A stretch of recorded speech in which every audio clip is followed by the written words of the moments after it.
Les entretiens se sont succédés dès 8 h ce matin pour les membres de la délégation du Forum des îles du Pacifique. L'océanité était au cœur des échanges avec les autorités religieuses et les membres du comité Parole, Mémoire, Vérité et Réconciliation.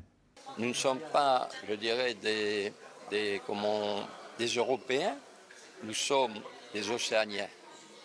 Et donc c'est important de prendre en considération que ici la population majoritairement, de toute façon, a une culture, elle partage une culture océanienne.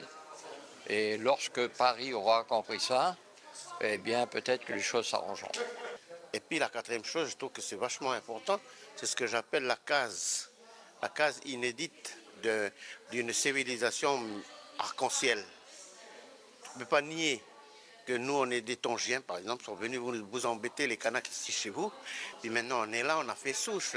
C'est possible de construire une nation arc-en-ciel, comme on a l'habitude de dire, et puis d'en parler. Voilà. Et je pense que c'était important pour eux d'écouter ça, parce que c'est eux, ils servent aussi à porter notre voix plus loin. Après avoir exposé la situation de la femme dans la société calédonienne, la membre des représentantes des femmes du pays, Sonia Tonia, déplore le manque de prise en compte de l'océanité dans l'urbanisme. On parle de l'habitat. Alors ici en Nouvelle-Calédonie, c'est crucial. Hein. C'était l'habitat, c'était la grande mode de l'habitat océanien. Qu'est-ce qu'on a vu voir? Des cages à poules, qu'on a entassé des familles océaniennes qui ont besoin de vie sociale et qui ont des pratiques sociales qui nécessitent des rassemblements et des réunions.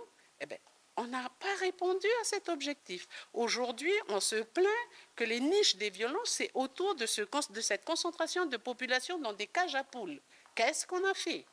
Lors de la rencontre dédiée à l'enseignement, les diplomates ont interrogé sur les exactions commises sur les établissements scolaires. Des pistes d'amélioration ont été abordées comme le développement de l'intégration de l'océanité dans les écoles. On cite par exemple la possibilité de renforcer la coloration océanienne, je dirais, de nos enseignements, qui existent déjà. Il faut peut-être le renforcer, de façon à aider nos élèves à mieux comprendre leur territoire et les territoires qui l'entourent, ce qui leur permet ensuite d'avoir des opportunités de formation, voire d'insertion professionnelle plus grandes. L'ancrage de l'océanité fera partie des conclusions de la restitution de cette mission à travers un document qui sera présenté lors du prochain Forum des îles du Pacifique aux îles Salomon prévu en août 2025.